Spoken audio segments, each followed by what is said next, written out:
A short time ago, an American airplane dropped one bomb on Hiroshima. We have won. What has been done is the greatest achievement of organized science in history.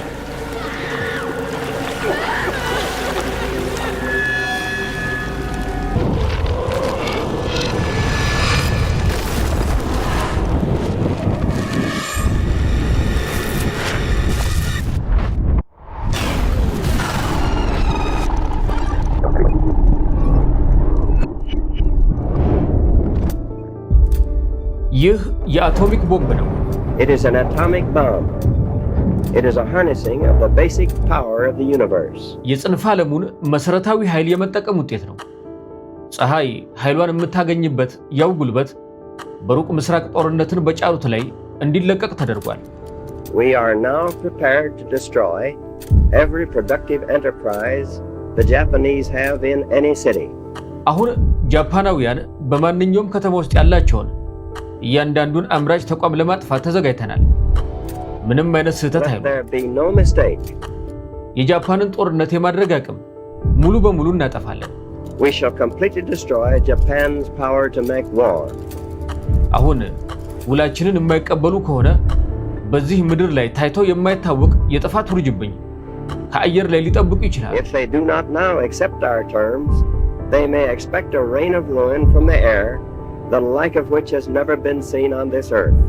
ከዚህ የአየር ጥቃት በመቀጠል የባህርና የየብስ ኃይሎች እስካሁን አይተውት በማያውቁት ቁጥርና አቅም እንዲሁም አስቀድመው በሚገባ በሚያውቁት የመዋጋት ብቃት ይከተላሉ። Behind this air attack will follow sea and land forces in such numbers and power as they have not yet seen, and with the fighting skill of which they are already well aware. 5 4 3 2 1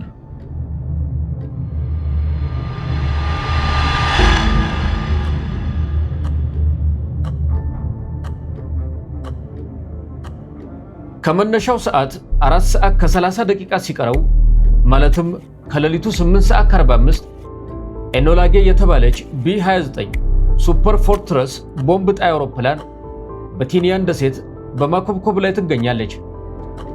11 የበረራ አባላት በውስጡ አሉ። ተልዕኳቸው በታሪክ የመጀመሪያውን የአቶሚክ ቦምብ መጣል ነው። አውሮፕላኑ ወደ 9700 ፓውንድ የሚመዝነውን ሊትል ቦይ የተባለውን የዩራኒየም ቦምብ ጭኗል። በውስጡም እስካሁን በምድር ላይ ተለቆ የማያውቅ ኃይል ይዟል። የአቶም ቦምቡ በአየር ተጓጉዞ በጃፓን ላይ በሰላም ማድረስ ከተቻለ አጠቃቀሙ ጦርነቱን በከፍተኛ ሁኔታ ሊያሳጥረው የሚችል አስከፊ ተጽዕኖ ሊኖረው ይችላል። Enola Gay, this is command. You're clear for takeoff. Over. Copy that, command. Commencing takeoff now. Over. የመጨረሻው ፍቃድ ተሰጠ። ኮሎኔል ፖል ቴቤትስ የአውሮፕላኑን ፍጥነት መቆጣጠሪያ ወደፊት ገፋው። አውሮፕላኑ ወደ ሰሜን በፓሲፊክ ውቅያኖስ ላይ እየተመመ ወደ ላይ ሲወጣ የሞተሩ ድምፅ የሌሊቱን ሰማይ አናወጠው። አቅጣጫው ተስተካክሏል። ሂሮሺማ አሁንም በመቶዎች የሚቆጠሩ ማይሎች ርቃ ትገኛለች። ከፊት ለፊቷ ስለሚጠብቃት ጥፋት ምንም የምታውቀው ነገር የለም።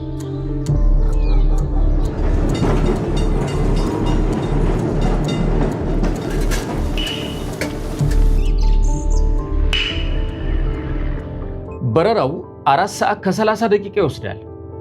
ለአሁኑ ሁሉም ነገር ጸጥ ረጭ ያለ ነው። ነገር ግን ይህ ታሪክ ይህ ዕጣ ፈንታ ውሳኔ ያረፈበት በረራ በፓሲፊክ ውቅያኖስ ሰማያት ላይ አልተጀመረም። የጀመረው ከዓመታት በፊት ዓለም ከዚህ ቀደም አይተው በማታውቀው ግጭት ውስጥ በተሳበችበት ወቅት ነበር። ዓመቱ እንደ አውሮፓውያኑ አቆጣጠር 1941 ነው። በጊዜው ዓለም በጦርነት ውስጥ ናት። ሀገራት በህይወት ለመኖር በሚደረገው ትግል ውስጥ ተዘግተዋል። ዕጣ ፈንታቸውም በጦርነት እሳት ውስጥ ተሳስሯል። በታህሳስ 7 ቀን 1941 ማለዳ ላይ ሁሉንም ነገር የሚቀይር አንድ አጋጣሚ ተከሰተ። እያደገች የመጣችው የኢምፓየር ኃይል ጃፓን በፐርል ሃርበር በሚገኘው የአሜሪካ የባህር ኃይል ጣቢያ ላይ ድንገተኛ ጥቃት ሰነዘረች። ፕሬዝዳንት ሩዝቬልት በታሪክ ውስጥ ውርደት ሆኖ የሚኖር ቀን ብለው በጠሩት በዚያ በታህሳስ 1941 የተከሰተው ነገር ጃፓን በማለዳው መጀመሪያ ላይ ፐርል ሃርበርን ለማጥቃት የተለያዩ አውሮፕላኖች መላኳ ነበር። ይህ የመጣው በኋላ ላይ ወሳኝ ነገር ከመሆኑ በፊት ነው። ይህ የተደረገው ምንም አይነት መደበኛ የጦርነት አዋጅ ሳይታወጅ በፊት ነበር። እናም ትልቁ ጥያቄ ይህ ነው። ጃፓን በአንጻራዊነት አነስተኛ ሀገር ሆና ሳለች ለምን አሜሪካንን አጠቃች? አሜሪካ በዓለም ላይ እጅግ ኃያሉ ሀገር ናት። አሁን ጃፓን ይህንን ያደረገችበት ምክንያት የዩናይትድ ስቴትስን የፓሲፊክ የጦር መርከብ ስብስብ ለማጥፋት ስለፈለገች ነው። ጃፓን ይህንን ለማድረግ ለምን ፈለገች? ያ የጦር መርከብ ስብስብ ጃፓን በእስያ ውስጥ ለማድረግ የምትፈልገውን ነገር ይኸውም በርካታ ሌሎች ሀገራትን መውረርን እንዳያደናቅፍባት ለማስቆም ነው። ዩናይትድ ስቴትስ በጥቃቱ ጭካኔ ደንግጣ በአዲስ ቁርጠኝነት በአንድነት ተነሳች። ይህ ከእንግዲህ የመሬት ይዞታ ለመቀማት የሚደረግ ውጊያ ሳይሆን በሚሊዮኖች የሚቆጠሩ ሰዎችን ሕይወት የሚቀጥፍና መገመት የማይቻል ኃይል ያላቸውን መሳሪያዎች መፍጠርን የሚጠይቅ የህልውና ትግል መሆኑ ግልጽ ሆነ። በነሐሴ 6 ቀን 1945 ኤኖላ ጌ ከቲንያን ደሴት ተነስታ ወደ ሂሮሺማ ስታመራ የ4 ዓመታትን የጦርነት ክብደት፣ የማይነገረውን መከራና በተስፋ መቁረጥ ውስጥ የተወሰኑ ውሳኔዎችን ተሸክማ ነበር። አሁን የሀገራትን ዕጣ ፈንታ በሚወስኑ ሰዎች እጅ ውስጥ አንድ መሳሪያ ገብቷል። ታህሳስ 8 ቀን 1941 ከቀኑ 6:30 ዋሽንግተን ዲሲ ፕሬዝዳንት ፍራንክሊን ዲ ሩዝቬልት በኮንግረሱ ፊት ቆመዋል። ድምፃቸው የጸና ቢሆንም የሀገርን የሐዘንና የቁጣ ከባድ ሸክም ያስተጋባ ነበር። እሁድ ታህሳስ 7 ቀን 1941 ጃፓን ካደረሰችው ያለምንም ትንኮሳ ከተፈጸመውና ፈሪነት ከተሞላበት ጥቃት ጀርባ በዩናይትድ ስቴትስ እና በጃፓን ኢምፓየር መካከል የጦርነት ሁኔታ መፈጠሩን ኮንግረሱ እንዲያውጅ ጠይቃለሁ። በዚያች ቅጽበት ዩናይትድ ስቴትስ ወደ ዓለም አቀፍ ግጭት ውስጥ ገባች። ማዕበሉ ተጀመረ። ዓለምም ከዚያ በኋላ ዳግመኛ እንደቀድሞ አትሆንም። ጦርነቱ እንደ ሰደድ እሳት ተሰራጨ። ፓሲፊክ የጦር ሜዳ ሆነ። ጃፓንና ዩናይትድ ስቴትስ ይህንን ጦርነት በፓሲፊክ ውስጥ ላይ ሲዋጉ እያደረጉት የነበረው ነገር የደሴቶችን ይዞታዎች ለመቆጣጠር መዋጋት ነበር። በዚህም ምክንያት እንደ ኢዎጂማና ፔሌሊዮ ባሉ ደሴቶች ላይ ከፍተኛ ደም አፋሳሽና እልቂት የበዛባቸው ጦርነቶች ነበሩ። በእነዚህ ውጊያዎች ጃፓናውያን ብዙ ጊዜ ምሽጋቸውን ሳያስደፍሩ አንድ ጥይትና አንድ ሰው እስኪቀራቸው ድረስ በቆራጥነት ይዋጉ ነበር። ይህም እጅግ ከፍተኛ የሆነ የሰው ሕይወት አስከፍሏል። ሂትለር ጃፓን ያደረገችውን አየ። ፐርል ሃርበርን ለማጥቃት ማቀዳቸውን አስቀድሞ አያውቅም። ምክንያቱም ጥቃቱ እንደሚፈጸም ሊያሳውቁት አልደከሙም። እሱ ግን ኦ ድንቅ ነው ብሎ አሰበ። ምክንያቱም በግልጽ እንደሚታወቀው እሱ ራሱም ሲያደርገው የነበረው ነገር ያለምንም ማስጠንቀቂያና ያለምንም ድርድር ሀገራትን ማጥቃት ነበር። ስለዚህ በነገሩ ሙሉ በሙሉ ተስማምቶ ነበር። በሱ በኩል ምንም አይነት የሞራል ተቃውሞ ስሜት አልነበረም። በተዘጉ በሮች በስተጀርባ የሹክሹክታ ወሬዎች ወደ አስቸኳይ ማስጠንቀቂያዎች ተቀየሩ። በጦርነት ከታመሰችው አውሮፓ የተሰደዱ ሳይንቲስቶች አስጨናቂ ዜናዎችን ይዘው መጡ።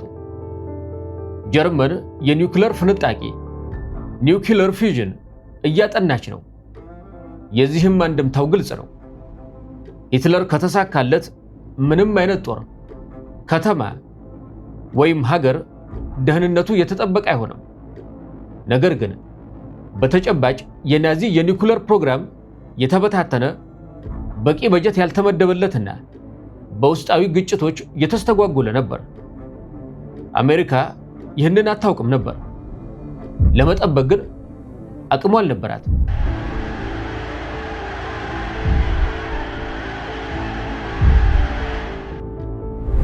ነሐሴ 13 ቀን 1942 በከፍተኛ ምስጢራዊነት ዩናይትድ ስቴትስ በታሪክ ውስጥ እጅግ ታላቅ የሆነውን ሳይንሳዊ ጥረት የማንሃተን ፕሮጀክት ጀመረች። ታላላቅ አእምሮዎች ኦፐንሃይመር፣ ፈርሚ፣ ቴይለር፣ ቦር እና ላውረንስ ጠላት ቀድሞ ሳይንቀሳቀስ የአቶምን ኃይል ለመቆጣጠር በአንድ ዓላማ ስር ተሰባሰቡ። የማንሃታን ፕሮጀክት ብዙ የተለያዩ ሚናዎች አሉት ማለት ይቻላል። በእርግጥ ዋነኛው ሚና በጦርነት ውስጥ ልትጠቀምበት የምትችለውን የኒውክሌር ቦምብ መስራት ነው። ሌሎች ሚናዎች ደግሞ ሌሎች ሀገራት በተለይም ናዚ ጀርመን ምን ያህል የኒውክሌር አቅም እንዳላቸው ለማወቅ መሞከር ነው። በተጨማሪም አሜሪካ በቴክኖሎጂዋና በምርምሯ ቀዳሚ መሆንን ፈልጋ የበላይ መሆንን ተመኝታለች። ምክንያቱም በዚህ ወቅት ጀርመን ዋነኛ ስጋት ተደርጋ ትታይ ነበር። ይህንን ኃይል በመቆጣጠር ቀዳሚ ሆኖ ለመውጣት የሚደረገው ጥረት በእጅጉ ከጊዜ ጋር የሚደረግ ሩጫ ነበር። በእርግጥ የማንሃታን ፕሮጀክት የኒውክሌር ቦምብ ለመስራት የሚያስፈልጉ ነገሮችን በሙሉ ለመገንባት ጫፍ ላይ ነበር። ለዚህም ፋብሪካዎችን በብልሃት ማደራጀት ነበረበት። ዩራኒየም ማግኘትን እንዲሁም ፕሉቶኒየምን ማምረትን በብልሃት መምራት ነበረበት። ይኸውልዎት ጀነራል ግሮቭስ ፕሉቶኒየም ደህና፣ ይህንን ሳየው የመጀመሪያ ነው።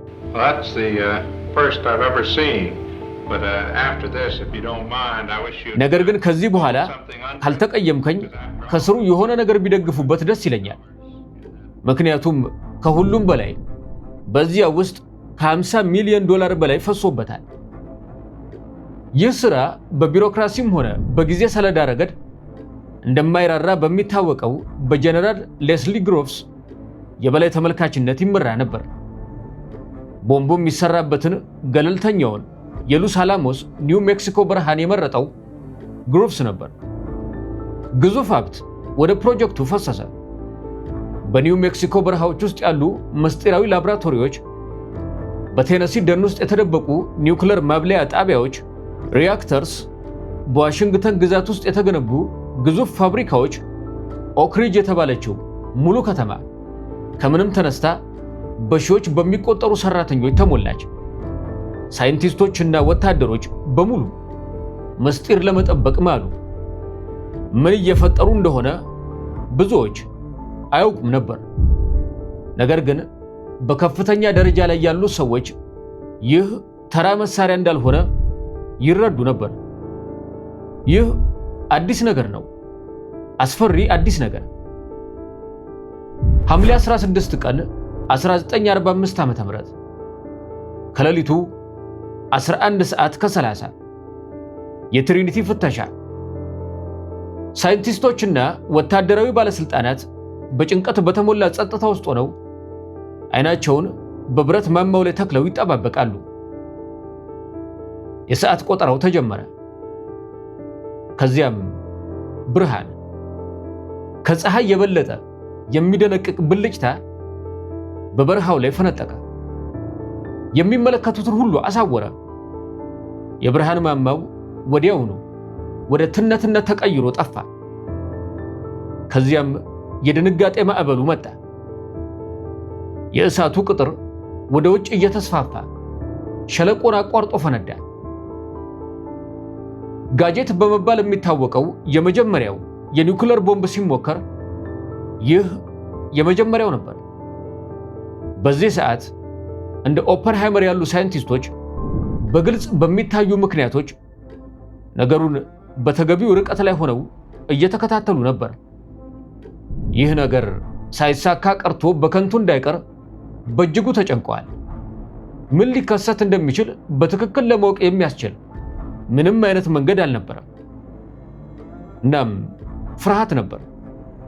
ማለቴ ኦፐንሃይመር ሊቅ ስለነበር ፍርሃቱ በአንጻራዊነት አነስተኛ ነበር። ነገር ግን ለማንኛውም ፍርሃቱ መኖሩ አልቀረም። ይህንን የኃይል ምንጭ ከለቀቁት ማንም አስቦት ከነበረው በላይ እጅግ በጣም አስከፊ የሆነ የጥፋት መሰረት ሊኖረው እንደሚችል ስጋት ነበር። ስለማያውቁት ነገር እየተገበሩ እንደሆነ የሚገልጽ እውነተኛ ፍርሃት። ታዛቢዎቹ በሁኔታው ተውጠው ደመናው ወደ ላይ እየተነሳ ሲሄድ ከመመልከት ውጪ ምንም ማድረግ አልቻሉም። አሁን የተመለከቱትን ታላቅ ነገር ለመቀበልና ለመረዳት ተስኗቸዋል። በተመለከተው ነገር በጥልቅ የተነካው ኦፐንሃይመር ጥንታዊውን የሂንዱ ቅዱስ መጽሐፍ ባጋቫድ ጊታን በመጥቀስ ታዋቂውን ቃል አስታወሰ። አሁን እኔ ሞት ሆንኩኝ፣ የዓለማት አጥፊ። ሁላችንም በተለያየ መንገድ ያንን ሳናስብ አልቀረንም። በአውሮፓ የድል ቀን ከታወጀ በኋላ አሜሪካና ሌሎች የህብረ ብሔሩ ኃይሎች አሁንም ከጃፓን ጋር ጦርነት ላይ መሆናቸው እውነተኛ ችግር ነበር። ጃፓን ደግሞ እጅ መስጠት ምንም አይነት ምልክት አታሳይም። ምክንያቱም በጀርመንና በጃፓን መካከል ያለው ልዩነት ተፈጥሮ ጀርመን በተለይም ሂትለር ከሞተ በኋላ መሸነፏን ስላወቀችና የምትሄድበት ሌላ ቦታ ስለሌላት በመሰረቱ ውርደት የተሞላበትን ሰላም ለማግኘትና ማግኘት የምትችለውን የተሻለ ሁኔታ ለመቀበል መገደዷ ነበር። በጃፓን ብሔራዊ ማንነት ውስጥ ግን እጅ መስጠት የሚባል እሳቤ አልነበረም።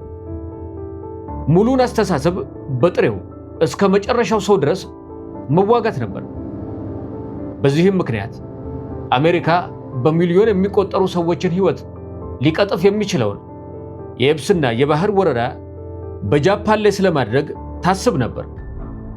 ይህ ጦርነቱን ቢያንስ ለወራት ምናልባትም ለዓመታት ሊያራዝመው ስለሚችል እጅግ አስከፊ ይሆን ነበር።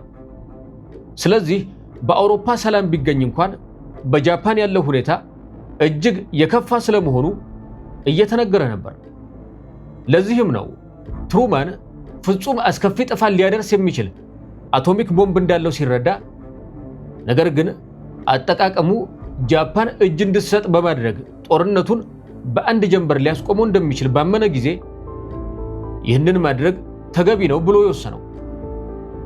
በእርግጥ ጥያቄው ይህ ነገር ጃፓናውያን እጅግ በጣም አጥብቀው ከሚይዙት ብሔራዊ ባህሪያቸው በተቃራኒ ሄደው እጅ እንዲሰጡ ለማሳመን የሚያስችል ያን ያህል ታላቅ ነገር ሊሆን ይችላል የሚለው ነበር። ትሩማን በመጨረሻ የአቶሚክ ቦምቡ እንዲጣል ትዕዛዝ የሰጠው በሰው ሕይወት ረገድ ያለውን ጥቅምና ጉዳት መዝኖ ስለነበርና ጃፓንን በመውረር ሂደት በመቶ ሺዎች የሚቆጠሩ አሜሪካውያን እንዲሁም በሚሊዮኖች የሚቆጠሩ ጃፓናውያን ሊሞቱ እንደሚችሉ ስላወቀ ነው። እሱ እያሰበ የነበረው በእርግጥ ይህንን ቦምብ ብጥለው ሁሉንም ነገር በአጭር ሊቋጭ ይችላል። አዎ በ10 ሺህ የሚቆጠሩ ሰዎችን እገላለሁ፣ ነገር ግን ዋጋው ከባድ በሆነው በተለመደ ወረራ ከሚሞቱት ጋር ሲነጻጸር በጣም ያነሰ ይሆናል ብሎ ነበር። በተጨማሪም አሜሪካ ከእንግዲህ ወዲህ መቼም ቢሆን የማይደፈር ሀገር መሆኑን ለዓለም ማሳየት ፈልጎ ነበር። ለነዚያ ጥቂት ዓመታት በዚህች ፕላኔት ላይ የአቶሚክ ቦምብ የነበራት ብቸኛ ሀገር አሜሪካ ነበረች።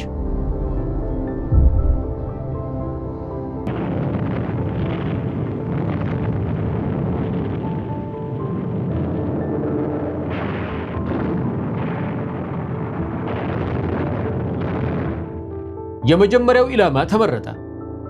ወታደራዊና የኢንዱስትሪ ከተማ የሆነችው ሂሮሺማ።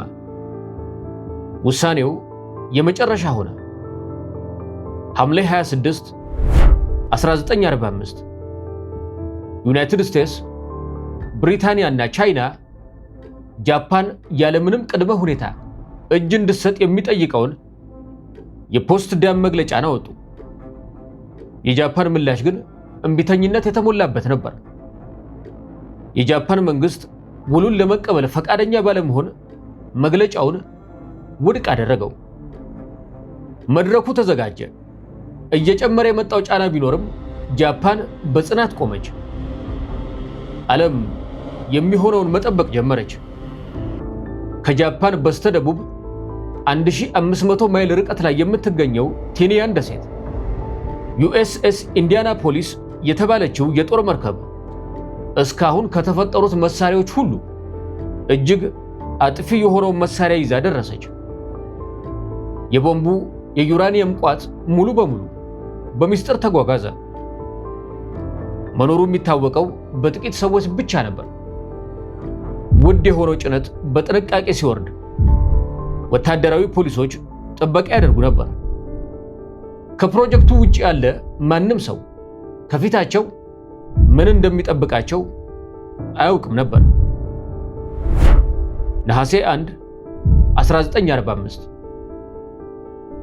በዚያ በሚያቃጥለው የአውሮፕላን ማኮብኮቢያ ላይ ከአልበርታ ፕሮጀክት የተውጣጡ ሳይንቲስቶችና መሐንዲሶች በከፍተኛ ጥበቃ ስር እየሰሩ ነው። በካፒቴን ዊሊያምስ ኤስ ፓርሰን የሚመራው ይህ የተመረጠ ቡድን የመጨረሻውን የመገጣጠም ሥራ እንዲያከናውን ኃላፊነት ተሰጥቶታል። እያንዳንዱ ብሎን፣ ሽቦና ፈንጂ ተፈትሾ ደጋግሞ ተረጋገጠ።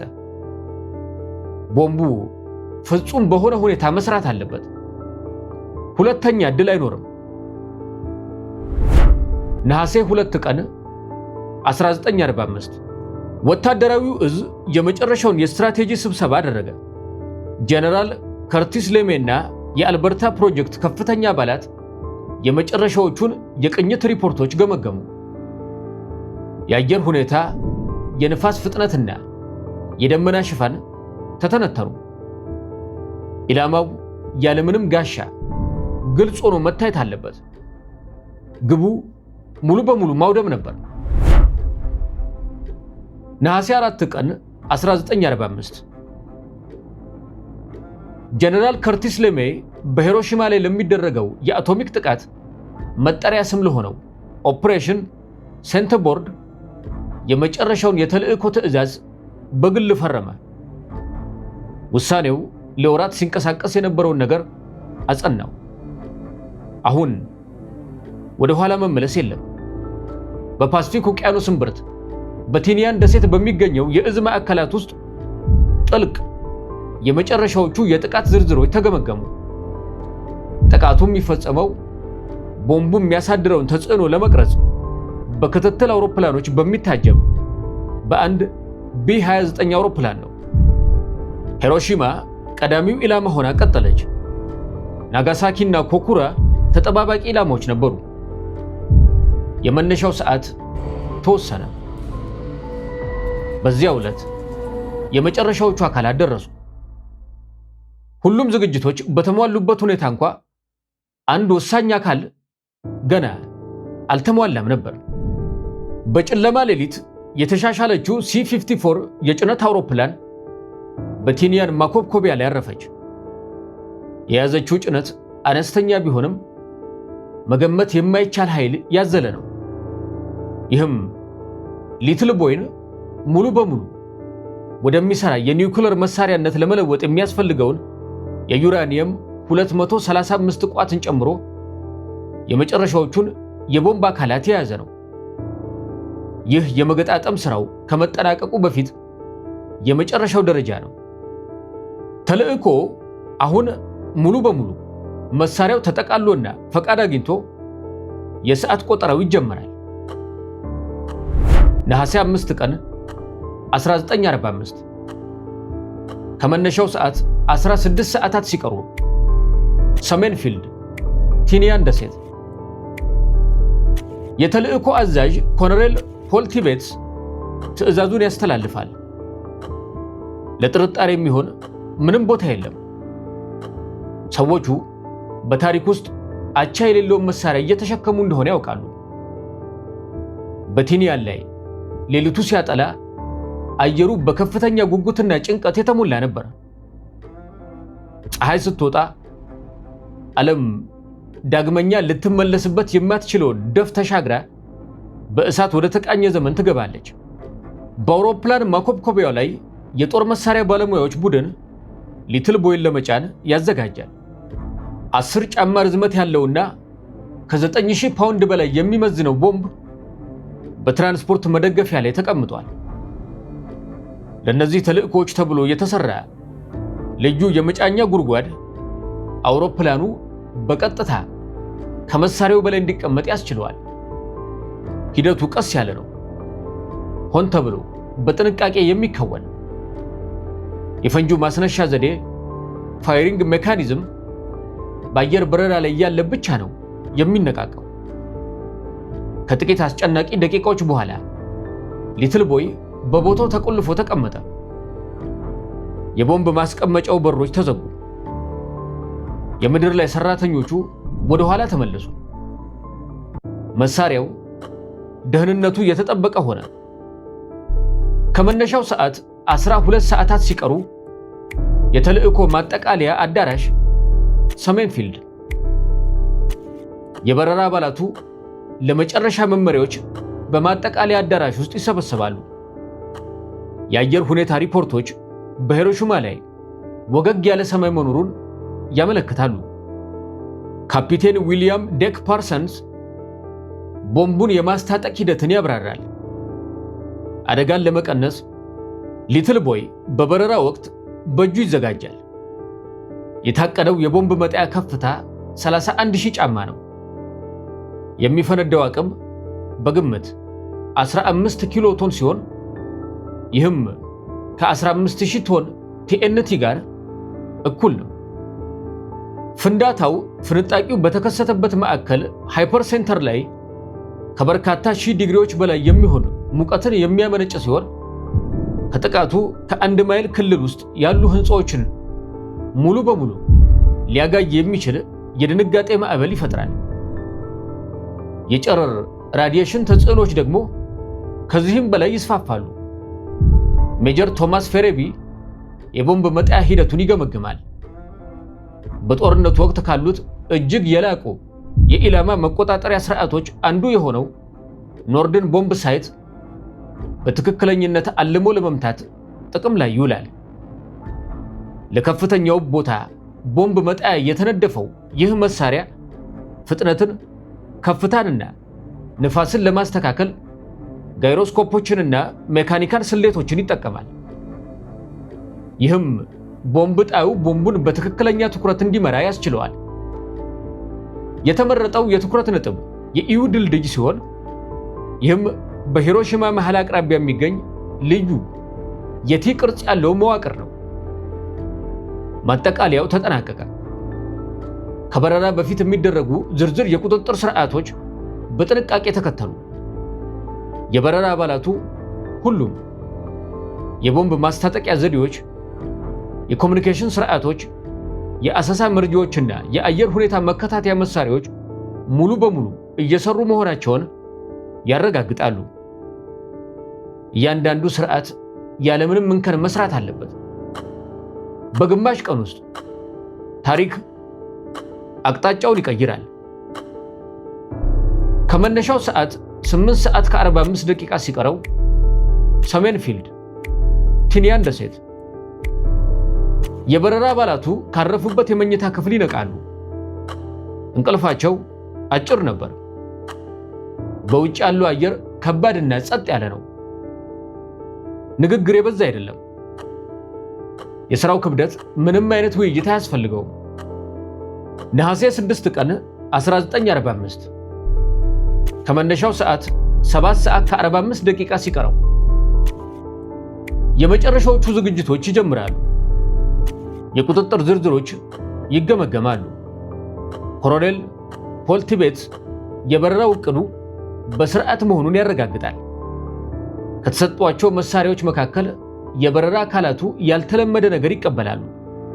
የሳይናይድ ኪኒኖች ሲሆኑ ለጥንቃቄ የተሰጡ ናቸው።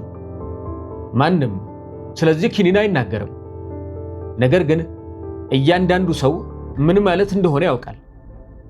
አውሮፕላኑ ተገዶ ቢወርድና እጃቸው በጠላት ላይ ቢወድቅ ራስን ማጥፋት ብቸኛው ምርጫ ነው።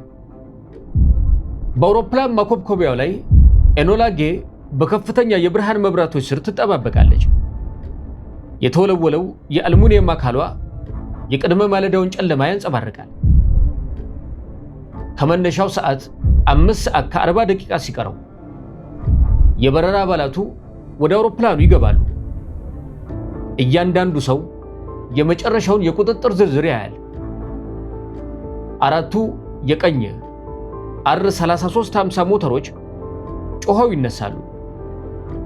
ከመነሻው ሰዓት 5 ሰዓት ከ30 ደቂቃ ሲቀረው በከፍተኛ ሁኔታ የተጫነችው ቦምብ ጣይ አውሮፕላን ለመነሳት መንሸራሸር ትጀምራለች።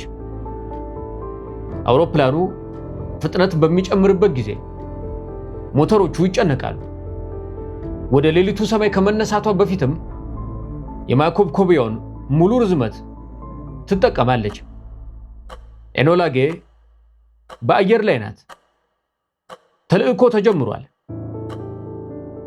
ከመነሻው ሰዓት 2 ሰዓት ከ30 ደቂቃ ሲቀረው በፓሲፊክ ውቅያኖስ ላይ ኤኖላ ጌ የማሪያና ደሴቶችን ወደ ኋላ ትታ በ31000 ጫማ ከፍታ ላይ ትጓዛለች።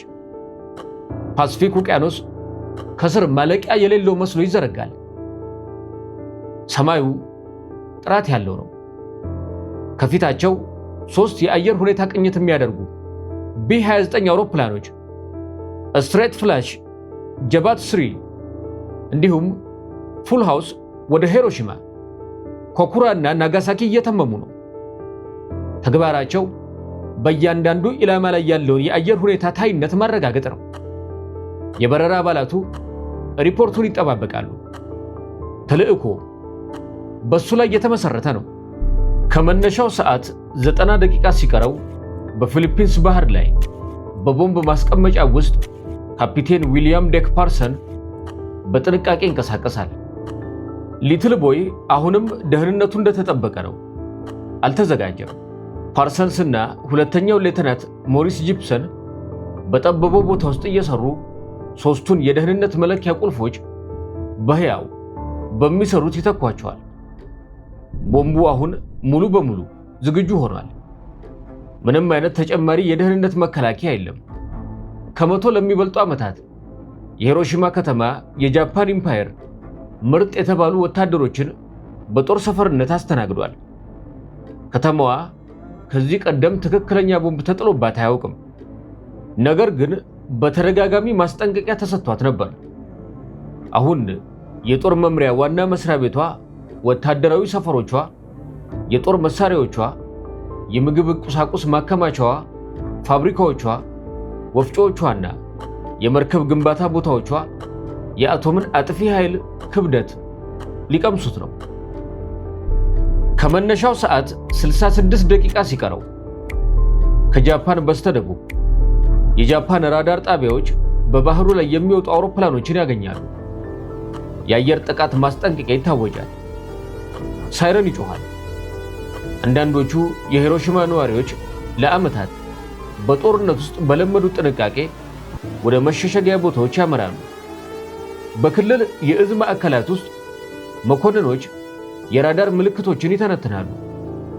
3 አውሮፕላኖች ብቻ ናቸው። ምንም አይነት ትልቅ የቦምብ ጣይ ስብስብ የለም። ወዲያውኑ የሚከሰት ጥቃት ምልክትም አይታይም። ይህ ከተለመደው የቅኝት ጉዞ ባህሪ ጋር ይጣጣማል። ከመነሻው ሰዓት 44 ደቂቃ ሲቀረው ሂሮሺማ ጃፓን፣ ሁሉም ነገር ሰላም ነው የሚለው ማረጋገጫ ይሰጣል። ሳይረኖቹ ዝም ይላሉ። የጠዋቱ ሕይወት ይቀጥላል። ሰራተኞች ወደ ስራቸው ይመለሳሉ። የከተማ ባቡሮች መንገዳቸውን ይቀጥላሉ። ከተማዋ የሰዓት ቆጠራው አሁንም እየቀጠለ መሆኑን አታውቅም።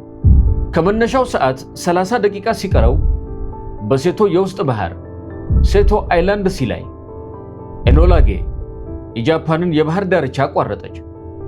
የሂሮሺማ ከተማ በአይን መታየት ጀመረች። ቦምብ ጣዩ ሜጀር ቶማስ ፌሬቢ ለከፍታ ለንፋስና ለአየር ፍጥነት ማስተካከያ እያደረገ የኖርድን ቦምብ ሳይት መሳሪያውን አዘጋጀ። ከስር ጥቂት የጃፓን ተዋጊ አውሮፕላኖች ታዩ። ነገር ግን ውጊያ አልገጠሙም። ለትላልቅ የቦምብ ጥቃቶች ነዳጅ እየቆጠቡ ነበር። ምንም አይነት ጸረ አውሮፕላን ተኩስም ሆነ መከላከያ አልነበረም። ኢላማው ሙሉ በሙሉ የተጋለጠ ነበር። ከመነሻው ሰዓት 10 ደቂቃ ሲቀረው የመጨረሻው መቃረቢያ ኤኖላ ጌ በ31000 ጫማ ከፍታ ላይ በጽናት ስትጓዝ ሁለቱ አጃቢ አውሮፕላኖች አሰላለፋቸውን ጠብቀው ይጓዛሉ። ዘግሬት አርቲስት የተባለው አውሮፕላን የፍንዳታውን ኃይል ለመለካት የሚያስችሉ ሳይንሳዊ መሳሪያዎችን እየተሸከመ ሲሆን ነሰሰሪ ኢቪል የተባለው ደግሞ ፍንዳታውን በፊልም ለመቅረጽ ተመድቧል። የሶስቱ አውሮፕላኖች አባላት በሙሉ ከፀሐይ የበለጠ ለሚበልጠው ብልጭታ በመዘጋጀት ጥቁር መነጽሮችን አደረጉ። ሜጀር ቶማስ ፌሬቢ የትኩረት አቅጣጫውን እያስተካከለ ወደ ኖርድ ቦምብ ሳይት መሳሪያ ውስጥ ተመለከተ። ከስር የኤዩ ድልድይ በግልጽ መታየት ጀመረ። ይህ በሂሮሺማ መሃል የሚገኝ በግልጽ እንዲታይ ተብሎ የተመረጠ ልዩ የቲ ቅርጽ ያለው የመሬት ምልክት ነው። ከተማዋ ምንም ሳታውቅ ከስራቸው ተዘርግታለች። የጠዋት የትራፊክ እንቅስቃሴ በጎዳናዎች ላይ ይታያል። የከተማ ባቡሮች በሰዓታቸው ይንቀሳቀሳሉ። ፋብሪካዎች በምርት ሥራ ተጠምደዋል። በሺዎች የሚቆጠሩ ሰዎች አሁን በትክክል መሃላቸው ላይ ወደ ተቆለፈው መሳሪያ ትኩረት ሳይሰጡ የየዕለት ተግባራቸውን ያከናውናሉ። ኮሎኔል ፖልቲቤትስ የመጨረሻውን የአቅጣጫ ማስተካከያ በማድረግ የመቆጣጠሪያ መሪውን አጥብቆ ያዘ። የቦምብ መጫኛው በሮች በጥቂት ቅጽበታት ውስጥ ይከፈታሉ። ምንም አይነት ተዋጊዎች፣ ጸረ አውሮፕላን መከላከያዎች ወይም ማስጠንቀቂያዎች አልነበሩም። ጥቃቱ ምንም አይነት ፈተና አልገጠመውም። ታሪክ ለመቀየር 10 ደቂቃ ብቻ ቀረው። This is Enola Gay. We are approaching the initial point. Over. Roger, Enola Gay. Confirm weather conditions and visibility over Hiroshima. Over. Weather is clear and visibility is excellent. Command. Wind speed at altitude is within acceptable parameters for bomb release. Over. Confirm payload status, Enola Gay. Over. Little boy is secure and armed. Safety mechanisms have been disengaged. Over. ከመነሻው ሰዓት 1 ደቂቃ ሲቀረው የቦምብ መጫኛው በሮች ተከፍተው ሊትል ቦይን ለሚጋባው ኃይለኛ አየር አጋለጡት። 10,000 ፓውንድ የሚመዝነው ቦምብ ክብደቱ በመልቀቂያ ዘዴው ላይ እየተጫነ ያለምንም እንቅስቃሴ ተንጠልጥሏል። በአውሮፕላኑ የመሪዎች ክፍል ውስጥ እጆቹ በለመዱት ትክክለኝነት በቁልፎቹና በመቀያየሮቹ ላይ ይንቀሳቀሳሉ። የመጨረሻዎቹ ስሌቶች ተረጋገጡ። Enola Gay to command. We are currently at 31,000 feet. Adjusting course for final approach. Over. You are cleared to proceed, Enola Gay. ከፍታ 31000 ጫማ፣ ፍጥነት በሰዓት 328 ማይል፣ የነፋስ ግፊት በጣም አነስተኛ። የኤዩ ድልድይ አሁንም በኖርደን ቦምብ ሳይት መሳሪያ መካከለኛ መስቀለኛ መንገድ ላይ ያተኮረ ነው። ከስር ሂሮሺማ እንደ ወትሯ ትንቀሳቀሳለች። What's the payload status? Over. Payload is ready for deployment. Maintaining speed and altitude for optimal drop trajectory. Over. Godspeed, Enola Gay. Command out. የከተማ ባቡሮች በሐዲዶቻቸው ላይ ይንሸራሸራሉ። ሰራተኞች ወደ ፋብሪካዎች ይጎርፋሉ። ልጆች ወደ ትምህርት ቤት ይሄዳሉ። ራዲዮዎች የጠዋት ስርጭቶችን እያጫወቱ ነው። ከተማዋ ነቅታለች። ነገር ግን ከፊቷ ስለሚጠብቃት ሙሉ ጥፋት ምንም የምታውቀው ነገር የለም። የቦምብ ጣዩ እጅ መጠነኛ እንቅስቃሴ አደረገ። የሜካኒካል ጠቅታ ድምፅ ተሰማ። መቆለፊያዎቹ ተላቀቁ።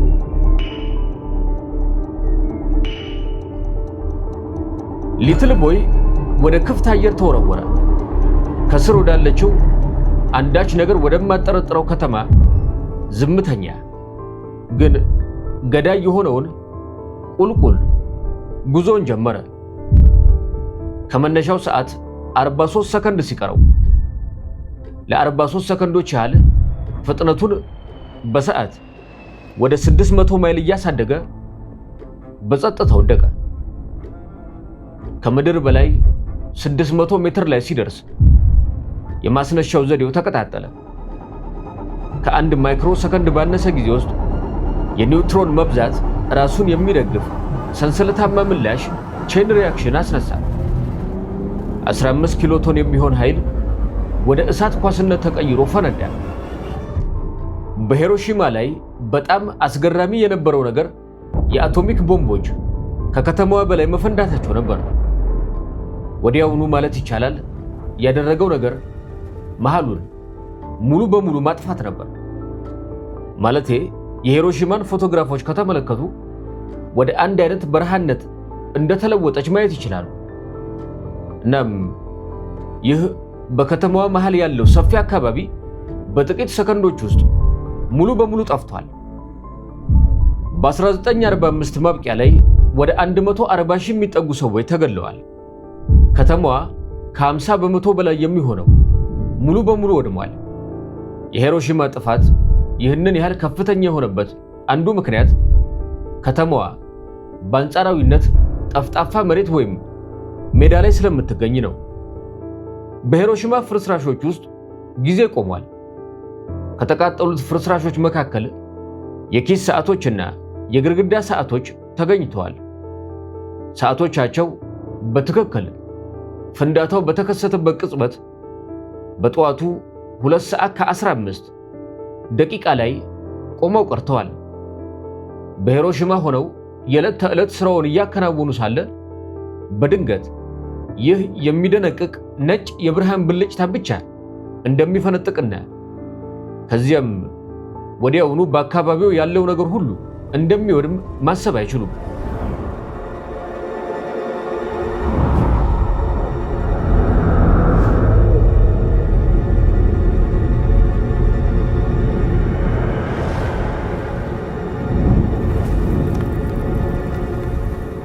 ቀደም ሲል ፈጽሞ ያልነበረ ነገር በጭራሽ ሊገምቱት የማይችሉት ነገር ነው።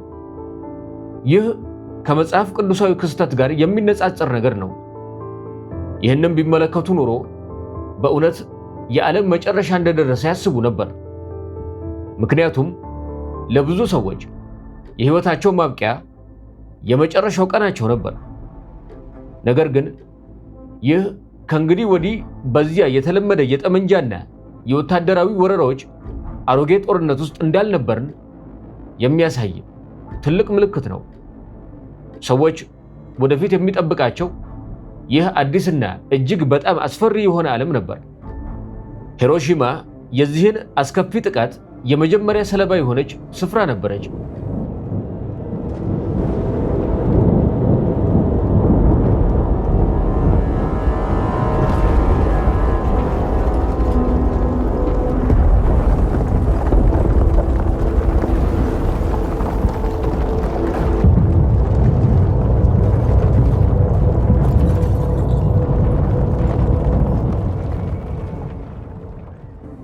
ከተደመሰሱ ህንፃዎች የመፈራረስ ድምፅና የቆሰሉት ሰዎች የስቃይ ዋይታ ብቻ የሚሰማበት አስፈሪ ጸጥታ በሂሮሺማ ላይ ሰፈነ።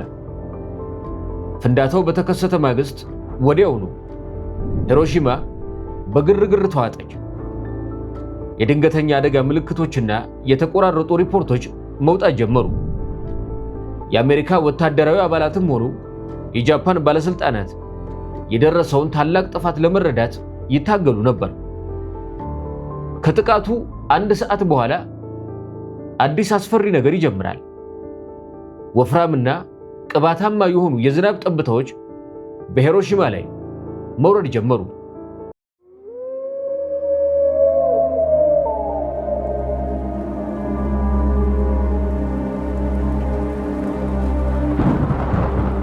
ፍንዳታው ፍርስራሾቹንና እርጥበትን ወደ ላይኛው የከባቢ አየር ክፍል በመሳቡ ከፍተኛ የጨረር ክምችት ያለው ጥቁር ዝናብ ፈጠረ። ለውሃ የተጠሙት ሰዎች ከውሃ ጉድጓዶች ከረጋ ውሃ ይጠጡ ነበር። ይህ ዝናብ ሞትን ያዘለ መሆኑን ገና አላወቁም ነበር። ዝናቡ ለ30 ደቂቃ ያህል የቆየ ሲሆን የነካውን ነገር ሁሉ ያቆሽሽ ነበር። እንዲሁም ከሱ ጋር ንክኪ ለነበራቸው ሰዎች ከፍተኛ የጤና አደጋዎችን አስከትሏል። አሁን ከራዲዮ አክቲቭ ብናኝ ፌላውት ጋር የሚታገሉ የተረፉት ሰዎች ከአፋጣኙ የፍንዳታው አደጋዎች በተጨማሪ በማይታዩ አደጋዎች የተሞላ አካባቢ ገጠማቸው። ለብዙዎች መከራው በሚቀጥሉት ቀናት ወይም በዓመታት ውስጥ እንኳን የሚያበቃ አይሆንም። ከጥቃቱ 3 ሰዓታት በኋላ የቦምብ ጥቃቱ ዜና ለዓለም ደረሰ። ፕሬዝዳንት ሃሪ ኤስ ትሩማን ዩናይትድ ስቴትስ በሂሮሺማ ላይ የአቶሚክ ቦምብ ማሰማራቷን የሚያረጋግጥ ይፋዊ ንግግር አደረጉ። ቃላቸው በራዲዮ ሞገዶች አስተጋባ።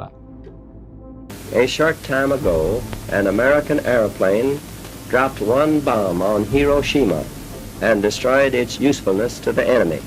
ከጥቂት ጊዜ በፊት የአሜሪካ አውሮፕላን በሂሮሺማ ላይ አንድ ቦምብ በመጣል ለጠላት ያላትን ጠቀሜታ አጥፍቷል። That bomb has more power than 20,000 tons of TNT. ያ ቦምብ ከ20,000 ቶን TNT በላይ ኃይል አለው። ጃፓናውያን ጦርነቱን ከአየር ላይ በፐርል ሃርበር ጀመሩ። አሁን በብዙ ጥፍ ተከፍሏል።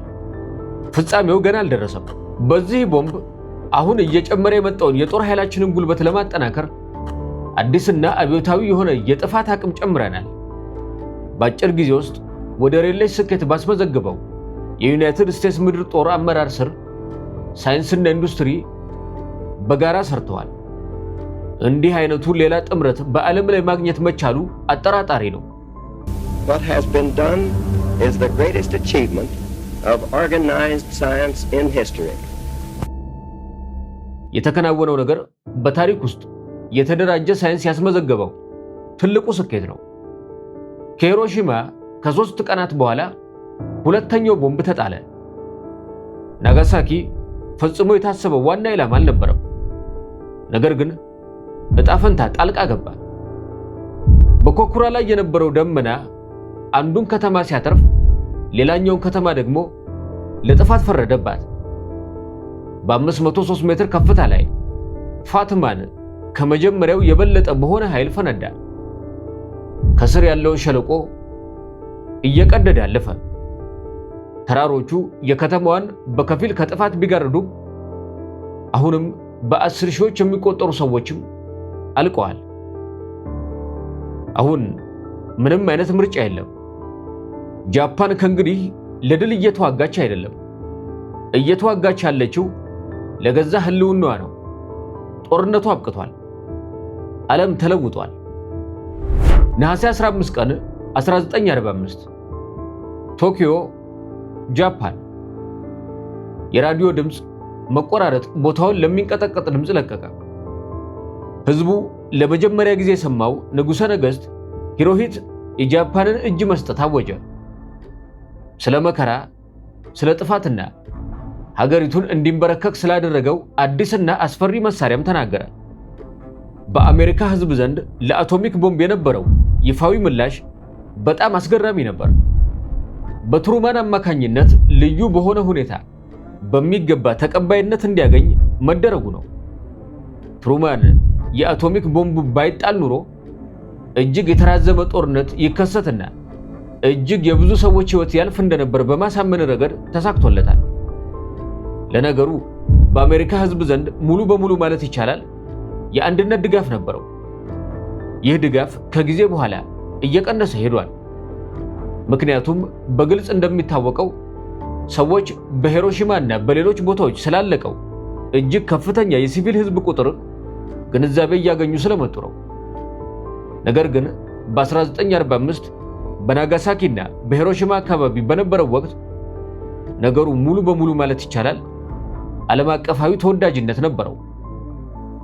በዩናይትድ ስቴትስ ውስጥ የነበረ ምላሽ በአብዛኛው ታላቅ ደስታና ፈንጠዝያ ነበር። በግልጽ እንደሚታወቀው ይህ ታላቅ የብሔራዊ ኩራት ምንጭ ነበር። እንዲሁም ታላቅ የእፎይታ ምንጭ ነው። ምክንያቱም በእርግጥ እነዚያ ሁለት የአቶሚክ ቦምቦች ከጥቂት ቀናት በኋላ የጃፓንን እጅ መስጠት አስከትለዋል። ጦርነቱ አብቅቷል። እናም በዚህ የማይደሰት ማን ነበረ? ጥቅምት 6 ቀን 1945 ሂሮሺማ ጃፓን። የመጀመሪያዎቹ የአሜሪካ ወራሪ ጦር ክፍሎች በከተማዋ አቅራቢያ ደረሱ። ከ3 ቀናት በፊት በጥቅምት 3 ቀን 1945 ከማንሃተን መሐንዲስ ወረዳ ማንሃተን ኢንጂነር ዲስትሪክት የተውጣጡ የአሜሪካ ሳይንቲስቶች ቡድን የጨረር ጥናቶችን ለማካሄድ ወደ ሂሮሺማ ገብተው ነበር።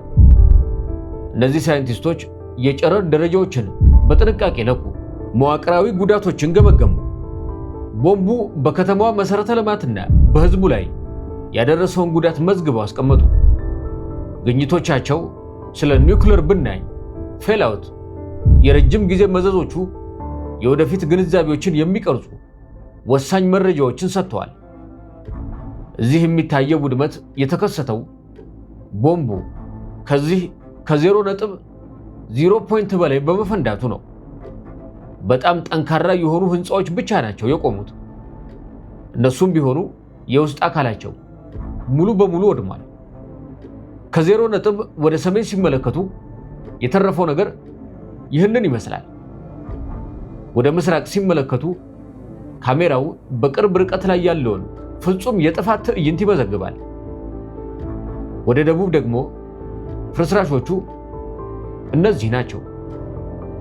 ከ0.0 ፖይንት ወደ ምዕራብ ሲመለከቱ ያው ተመሳሳይ ፍጹም የሆነ መደርመስ በግልጽ ይታያል። ይህም ህንፃዎች የአቶሚክ ኃይልን የመቋቋም አቅም እንዳልነበራቸው ያሳያል። የቀደሙት ሪፖርቶች እንደሚያመለክቱት ሂሮሺማ በጨረር መበከል ራዲዬሽን ኮንታሚኔሽን ምክንያት ለ75 ዓመታት ሰው የማይኖርባት ሆና ትቆያለች ተብሎ ነበር። ሳይንቲስቶችና ወታደራዊ ባለስልጣናት የቦምቡን የረጅም ጊዜ ተጽዕኖ ለመረዳት ታግለው ነበር። ነገር ግን ትንበዮቹ ስህተት መሆናቸው ተረጋገጠ። ከተረፉት መካከል በጥቂት ወራት ውስጥ መመለስ የጀመሩ ሲሆን በፍርስራሾቹ መካከል መልሰው መገንባት ጀመሩ። ምንም እንኳን የቀረ የጨረር ተጋላጭነት ቢኖርም አንድ ጊዜ እንደጠፋች የተቆጠረች ከተማ ቀስ በቀስ ከአመድ ላይ ተነሳች። የህይወት ምልክቶች ከታሰበው በላይ ቀድመው ተመለሱ። በፍርስራሾቹ ውስጥ በአመዱና በተጣመመው ብረት መካከል የኦሊያንደር አበቦች ፈኩ። ይህ ያልተጠበቀ ዳግም ነፍስ መዝራት በሂሮሺማ ውስጥ ለብዙ አስርት ዓመታት ምንም ነገር እንደማይበቅል የነበረው የቀደመ ፍርሃት የሚጻረር ሆነ። የኦሊያንደር አበባ ከጊዜ በኋላ የከተማዋ ይፋዊ አበባ ሆኖ ተመረጠ። ይህም የህልውና የመትረፍ ጸጥተኛ ምልክት ነው። በዚህ ውድመት መካከል አንድ ህንፃ ባልተለመደ ሁኔታ ሳይፈርስ ቀርቷል። የሂሮሺማ ግዛት የኢንዱስትሪ ማስተዋወቂያ አዳራሽ የተጠናከረ የኮንክሪት መዋቅሩ የፍንዳታውን የድንጋጤ ማዕበል በመቋቋም አሁንም ቆሞ ይገኛል። በዙሪያው የነበረው ከተማ ግን ሙሉ በሙሉ ፈርሷል። በኋላ ላይ የአቶሚክ ቦምብ ዶም ተብሎ የተሰየመው ይህ ህንፃ የጠፋውን ነገርና ዳግመኛ መከሰት የሌለበትን ሁኔታ የሚያሳይ ልብ የሚነካ ተምሳሌት ሆኗል። ዛሬ ሂሮሺማ ቆማለች፣ ዳግም የተገነባች ነገር ግን መቼም የማትረሳ ከተማ፣ ላለፈው ታሪክ መታሰቢያ፣ ለወደፊቱ ደግሞ ማስጠንቀቂያ።